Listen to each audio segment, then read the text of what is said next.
శివుడు లేని వేళ పార్వతమ్మ సిన్నబోయేనే శివుని బొమ్మ మూడు కన్నుల వాడి ముద్దుల గుమ్మ పువ్వులతో పూజల్ని పొందేనమ్మా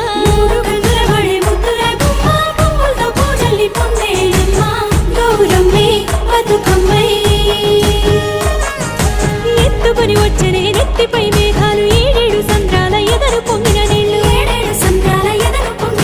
తీసుకొని వచ్చనే తిరుగుతూ వాగులు నురగలై పొంగెనే చెరువుల తూములు ఉత్తరం దక్షిణం నువ్వెక్కిపోతుంటే తంగేడు బొమ్మలు బంగారమై చూస్తే